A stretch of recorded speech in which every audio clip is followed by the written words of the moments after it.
the name of Allah, the most beneficent, the most merciful. Today we're going to start chapter number 11, CN structures, and our topic is control structures. Overview. The statements of a computer program are executed one after the other in the order or a sequence in which they are written is called sequential flow. Computer program के अंदर जो statements हम right करते हैं जिस specified order के अंदर जिस स्पेसिफाइड सीक्वेंस के अंदर लिखी जाती हैं उसी स्पेसिफाइड सीक्वेंस के अंदर एग्जीक्यूट होती हैं वन आफ्टर द अदर और ये कहलाता है सीक्वेंशियल फ्लो। और ये सीक्वेंशियल फ्लो डिफॉल्ट फ्लो है प्रोग्राम की स्टेटमेंट्स को एग्जीक्यूट करने के लिए। और ऑर्डर ऑफ एग्जीक्यूशन जो कि सीक्वेंशियल फ्लो एक सीक्वेंस के अंदर यूज किया जा रहा था, जो चैप्टर नंबर 10 के जितने भी प्रोग्राम्स हमने डिस्कस किए हैं वो तमाम प्रोग्राम एक सीक्वेंशियल ऑर्डर को फॉलो कर रहे थे, सीक्वेंशियल फ्लो को फॉलो कर रहे थे। उनकी तमाम स्टेटमेंट्स एग्जैक्टली वंस एग्जीक्यूट हो रही थी और कोई भी स्टेटमेंट स्किप नहीं हो रही थी। तो ऑर्डर ऑफ एग्जीक्यूशन को हम चेंज कर सकते हैं with the help of control structures. कि जो ऑर्डर हम राइट कर रहे हैं उसमें हम कोई कंडीशन इंप्लीमेंट कर सकते हैं, on the basis of condition उस पर्टिकुलर प्रोग्राम की स्टेटमेंट्स को स्किप भी कर सकते हैं और उनको एग्जीक्यूट भी करवा सकते हैं, या एक से ज़्यादा टाइम हम प्रोग्राम के स्टेटमेंट्स को एग्जीक्यूट कर सकते हैं लूपिंग स्ट्रक्चर की मदद से। और प्रोग्राम के कंट्रोल को हम टेम्परेरी ट्रांसफर कर सकते हैं from one part of program to another part of program by using function call. A statement or a group of statements used to control the flow of execution in program is called control structure. एक statement या एक से ज़्यादा statement जो कि हम अपने programme के अंदर यूज करते हैं for control the flow of execution, execution of flow को कंट्रोल करने के लिए, तो वो कंट्रोल स्ट्रक्चर्स कहलाती हैं। Control structures are use to combine individual instructions into logical unit.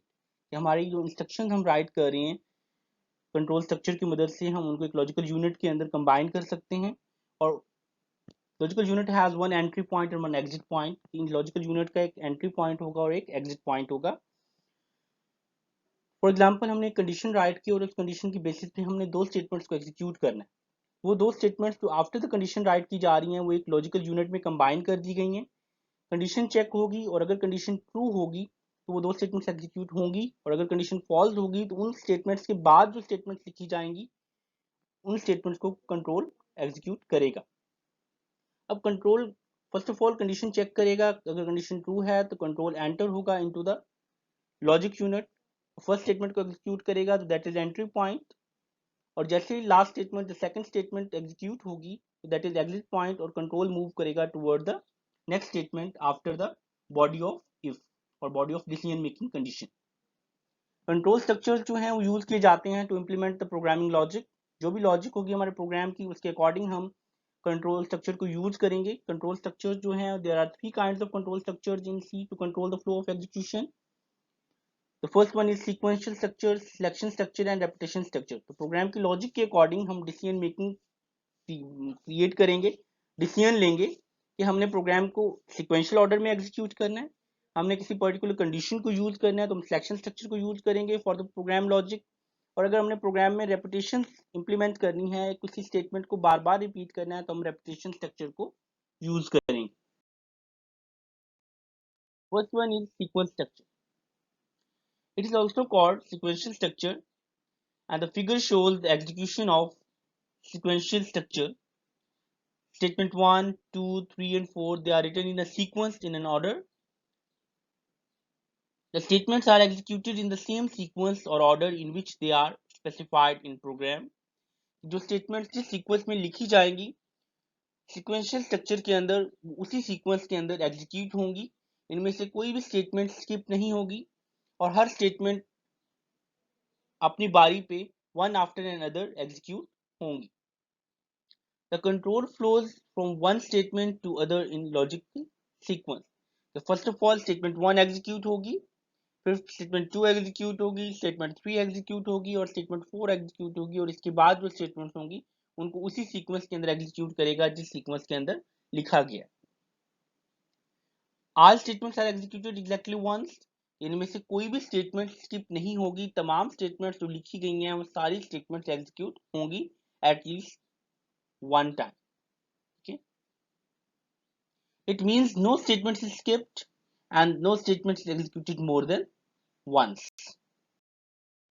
Example है, अगर हमें कोई दो नंबर ऐड करने हैं तो दो नंबर ऐड करने के लिए first of all header file, main function, start the main function, body of the main function, दो वेरिएबल डिक्लेयर किए हैं हमने ए और बी फॉर इनपुट, और एक वेरिएबल डिक्लेयर किया for the result R E S, integer type के हैं, क्लियर स्क्रीन फंक्शन यूज करेंगे। वेरिएबल ए को इनिशियलाइज किया है बाय 10, वेरिएबल बी को इनिशियलाइज किया बाय 20। प्रोसेसिंग स्टेटमेंट है, ए और बी को ऐड करवा रहे हैं और उसका रिजल्ट स्टोर कर रहे हैं इन आरईएस वेरिएबल, रिजल्ट वेरिएबल, और मैसेज के साथ रिजल्ट को प्रिंट कर रहे हैं इन गेट करेक्टर। इसमें जिस सीक्वेंस में आपकी इंस्ट्रक्शन लिखी गई हैं उसी सीक्वेंस में इंस्ट्रक्शन एग्जीक्यूट होंगी। First of all control enter होगा into main function, 3 variable declare करेंगे मेमोरी के अंदर। वेरिएबल डिक्लेयर करने के बाद नेक्स्ट स्टेटमेंट की तरफ मूव करेगा जो कि क्लियर स्क्रीन है, कंटेंट्स ऑफ स्क्रीन को रिमूव करेगा जो कि प्रीवियसली डिस्प्लेड हुए थे। ए वेरिएबल को इनिशियलाइज करेगा बाय 10, बी वेरिएबल को इनिशियलाइज करेगा बाय 20, फिर ए और बी को ऐड करवाएगा और जो रिजल्ट आ रहा है 30 वो स्टोर करेगा रिजल्ट वेरिएबल के अंदर, और प्रिंटफ फंक्शन की मदद से एक मैसेज डिस्प्ले करेगा sum of two numbers is equals to and the value of result variable that is 30। और इस तरह से और गेट करेक्टर की मदद से जब तक हम कोई एंटर की प्रेस नहीं करेंगे या कोई करेक्टर की प्रेस नहीं करेंगे वो तब तक आपका मैसेज आपको एज आउटपुट स्क्रीन के ऊपर डिस्प्ले होता रहेगा। तो sum of two numbers equals to 30। तो इस तरह से अब देखें तमाम स्टेटमेंट्स एग्जैक्टली वंस एग्जीक्यूट हुई हैं, कोई भी स्टेटमेंट स्किप नहीं हुई है, और जिस सीक्वेंस में हमने प्रोग्राम में राइट किए थे इंस्ट्रक्शंस को उसी सीक्वेंस में एग्जीक्यूट हुई हैं। Section structure or conditional structure, it is also called decision structure, and this flowchart shows the execution of conditional statements. There are two parts for this decision construct. First of all, the condition is checked. If the condition is true, a statement or a set of statements will be executed, and these statements are called true block. And if the condition is false and the statement or a set of statements will be executed, the statements are called false block. A selection structure selects a set of statements to execute on the basis of condition. इस selection structure के अंदर एक statement या एक से ज़्यादा statements execute होती हैं on the basis of condition। अगर condition true है तो true block execute होगा, और अगर condition false है तो false block execute होगा। तो it depends upon condition। जो decision condition का होगा, जो result condition का होगा, उस condition के according एक statement या एक से ज़्यादा statements execute होंगी। Instructions are written in a sequence, but selection structures are used for making decisions. Instructions एक sequence में लिखी हुई हैं, लेकिन जब हम selection structure को यूज करेंगे, कोई condition यूज करेंगे, टेस्ट condition यूज करेंगे, तो उस condition के बेसिस पे हम decision लेंगे कि किस ब्लॉक ने एग्जीक्यूट होना है और किस ब्लॉक ने स्किप होना है। यहाँ पे सारी स्टेटमेंट्स जो आफ्टर द कंडीशन लिखी गई हैं ट्रू और फॉल्स ब्लॉक के अंदर, वो सारी एग्जीक्यूट नहीं होंगी, डिपेंडिंग अपॉन द कंडीशन। अगर कंडीशन ट्रू है तो कुछ कंडीशंस कुछ स्टेटमेंट्स एग्जीक्यूट होंगी, और अगर कंडीशन फॉल्स है तो कुछ और स्टेटमेंट्स एग्जीक्यूट होंगी। ट्रू और फॉल्स ब्लॉक दोनों at the same time execute नहीं होंगे, इनमें से कोई एक ब्लॉक एग्जीक्यूट होगा और एक ब्लॉक स्किप होगा depending upon the result of condition. The given condition is test. First of all condition को टेस्ट किया जाएगा। स्टेटमेंट और set of statements is executed. एक स्टेटमेंट या एक से ज्यादा स्टेटमेंट्स एग्जीक्यूट होंगी when the particular condition is true। जब एक कंडीशन ट्रू होगी तो एक स्टेटमेंट या एक से ज्यादा स्टेटमेंट एग्जीक्यूट हो रही हैं, that is a true block. And ignored when the condition is false। और ट्रू ब्लॉक इग्नोर होगा और फॉल्स ब्लॉक जो है वो एग्जीक्यूट होगा अगर कंडीशन फॉल्स है तो। इट मीन्स कि एट द सेम टाइम दोनों ब्लॉक्स एग्जीक्यूट भी नहीं हो सकती हैं और दोनों ब्लॉक स्किप भी नहीं हो सकती हैं। कोई एक ब्लॉक एग्जीक्यूट होगा और एक ब्लॉक स्किप होगा। Different type of selection structures are available in C: if statement, if else statement and switch statement। इसमें हम चेक करेंगे अगर स्टूडेंट्स के मार्क्स ग्रेटर देन 40 हैं या इक्वल टू 40 हैं तो पास है, हम वैसे डिस्प्ले करेंगे कॉन्ग्रेचुलेशन यू पास्ड। और अगर लेस देन 40 है मार्क्स तो एक मैसेज डिस्प्ले करेंगे कि student is failed. Header files the main function, first of all integer variable का एक इंटीजर वेरिएबल मार्क्स डिक्लेयर करेंगे। क्लियर स्क्रीन, मार्क्स को इनिशियलाइज करवाया बाय 50, कंडीशन लिखी if marks are greater than or equal to 40, this is the test condition, print congratulation passed, this is a true block, there is a one statement in this true block, else if the condition is false then print alas failed, this is a false block and get corrected। अब instructions आपने और statements आपने एक sequence में write कर दी। First of all marks variable declare होगा memory के अंदर जो कि इंटीजर टाइप का है। क्लियर स्क्रीन करवाएंगे with the help of clear function. Marks variable को इनिशियलाइज करेंगे बाय 50। अब रेड कलर में आपको टेस्ट कंडीशन लिखी हुई नजर आ रही है, इफ मार्क्स ग्रेटर देन और equal to 40, this is a test condition. अब इस कंडीशन की बेस पे या तो कंग्रेचुलेशन पास मैसेज डिस्प्ले होगा या अलाज फेल डिस्प्ले होगा, depending upon the value in variable marks. Condition check हुई 50 इज ग्रेटर देन और equal to 40, condition is true, तो ट्रू ब्लॉक एग्जीक्यूट होगा और फॉल्स ब्लॉक स्किप होगा। और जैसे ये ट्रू ब्लॉक एग्जीक्यूट होगा तो एक मैसेज डिस्प्ले करेगा स्क्रीन के ऊपर कंग्रेचुलेशन पास्ड। और अगर मार्क्स को हम इनिशियलाइज करते हैं by less than 40, for example 35, so 35 is greater than or equals to 40, no, condition is false, then true block is skipped and control moves toward the else part and print alas failed। Repetition structure, it is also called iteration structure or loop structure। General flow chart है इसका जो कि इसके execution को show कर रहा है। There is a condition, if condition is true statements will be executed and these statements are called body of loop। और ये एरो हेड शो करवा रहा है अगेन टुवर्ड द कंडीशन, एक कंडीशन बार बार चेक होगी, स्टेटमेंट्स बार बार एग्जीक्यूट होंगी और जब कंडीशन फॉल्स होगी तो प्रोग्राम एग्जिट करेगा और मूव करेगा टुवर्ड द नेक्स्ट। तो रेपिटेशन स्ट्रक्चर एग्जीक्यूट करवाएगा एक स्टेटमेंट को या एक से ज्यादा स्टेटमेंट्स को रिपीटेडली। जब हमने रिपीटेडली टास्क परफॉर्म करना है, फॉर एग्जांपल हमने पाकिस्तान को 10 टाइम्स प्रिंट करना है, तो पाकिस्तान को 10 टाइम्स प्रिंट करने के लिए हम रेपिटेशन स्ट्रक्चर को यूज करेंगे और जब तक कंडीशन ट्रू रहेगी तब तक पाकिस्तान डिस्प्ले होता रहेगा ऑन अ स्क्रीन। तो जब तक कंडीशन ट्रू रहेगी तब तक आपकी बॉडी ऑफ लूप में जो स्टेटमेंट्स हैं वो रिपीटेडली एग्जीक्यूट होती रहेंगी। डिफरेंट टाइप्स ऑफ रेपिटेशन और loop structures are available in C, while loop, do while loop and for loop। Example है आइट्रेशन और लूप स्ट्रक्चर की कि हमने जनाब को जो हमको 5 टाइम्स स्क्रीन पे डिस्प्ले करवाना है, तो first of all header file write करेंगे for this programme.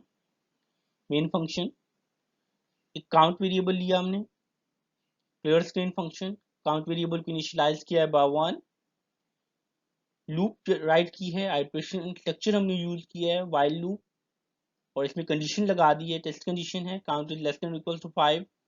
Body of loop में दो स्टेटमेंट्स हैं, एक मैसेज जो जनाब को हमने प्रिंट करवाना है और सेकंड स्टेटमेंट है इंक्रीमेंट स्टेटमेंट जो कि काउंट वेरिएबल की वैल्यू को ऐड कर रही है बाय 1, इंक्रीमेंट कर रही है बाय 1। और लास्ट स्टेटमेंट है गेट करेक्टर और program end. First of all अब यहाँ पे भी आपके पास जो प्रोग्राम है वो एक सीक्वेंस के अंदर राइट किया गया है, इंस्ट्रक्शन को हमने सीक्वेंस में लिखा है। First of all main function में कंट्रोल एंटर होगा, काउंट वेरिएबल डिक्लेयर करेगा, count variable the counter variable जो कि रेपिटेशंस को कंट्रोल करेगा, काउंट करेगा कि आपका आउटपुट 5 टाइम्स ही डिस्प्ले हो, 5 टाइम्स से ज़्यादा या कम डिस्प्ले ना हो। क्लियर स्क्रीन की मदद से हम प्रीवियस कंटेंट्स को रिमूव करवाएंगे। फिर कंट्रोल मूव करेगा toward the third statement that is count is equal to 1। Count variable जो कि रेपिटेशन कंट्रोल कर रहा है इस वेरिएबल को इनिशियलाइज करेगा बाय 1 और अब मूव करेगा toward the decision toward the looping structure. Control ने आया वाइल लूप पे, उसने कंडीशन को टेस्ट किया कि 1 is less than equal to 5, condition is true, control enter होगा into the body of loop और मैसेज प्रिंट करवाएगा जनाब कॉली जंग, और काउंट वेरिएबल में इंक्रीमेंट कर देगा बाय 1 का, तो काउंट वेरिएबल की वैल्यू होगी 2। अगेन कंडीशन चेक होगी, 2 is less than equal to 5, message print होगा और काउंट वेरिएबल में इंक्रीमेंट होगा, that is 3। 3 is less than or equals to 5, condition is true, move करेगा towards the body of loop और statement execute करेगा जनाब कॉली जंग, और काउंट वेरिएबल में इंक्रीमेंट करेगा बाय 1। काउंट वेरिएबल की वैल्यू होगी 4, 4 इज लेस देन और इक्वल्स टू 5, जनाब कॉली जंग प्रिंट होगा, काउंट वेरिएबल की वैल्यू में 1 ऐड होगा, that is 5, 5 is less than और equals to 5, condition is true, जनाब कॉली जंग प्रिंट हुआ 5th टाइम और काउंट में ऐड कर दिया 1, काउंट की वैल्यू होगी 6। अब जैसे ये कंडीशन चेक होगी 6 is less than equal to 5, condition is false, तो कंट्रोल मूव करेगा toward the next statement after the body of loop, that is get character, और आपके आउटपुट को स्क्रीन के ऊपर उस वक्त तक डिस्प्ले करवाएगा जब तक यूजर कोई की प्रेस नहीं कर देता। The fourth control structure is function call in C. Function call is a type of statement that moves the control to another block of code. ये एक ऐसी टाइप ऑफ स्टेटमेंट है, जब भी हम किसी फंक्शन को कॉल करेंगे जो कि प्री डिफाइंड है, तो वो कंट्रोल मूव कर जाएगा toward the definition of that called function. जो स्टोर्ड फंक्शन है, जो उसकी डेफिनेशन है, जो उसका कोड है, पीस ऑफ कोड है, कोड सेगमेंट है, उसकी तरफ मूव कर जाएगा और उस स्टेटमेंट को एग्जीक्यूट करवाएगा। फॉर एग्जाम्पल हमारे पास ये कुछ स्टेटमेंट्स हैं, एक सीक्वेंस में लिखी गई हैं 4 स्टेटमेंट्स। फर्स्ट स्टेटमेंट एग्जीक्यूट हुई in a sequence, second statement execute हुई इन अ सीक्वेंस। जब थर्ड स्टेटमेंट पे कंट्रोल आएगा तो यहाँ पे this statement is a function call, ये किसी फंक्शन को कॉल कर रही है, तो कंट्रोल उस फंक्शन की डेफिनेशन जहाँ पे पड़ी है, दैट इज, और इस डेफिनेशन के अंदर 4 स्टेटमेंट्स हैं, तो कंट्रोल ट्रांसफर कर दिया जाएगा toward that piece of code, that called function definition, उस कॉल्ड फंक्शन की डेफिनेशन की तरफ मूव करवा देंगे।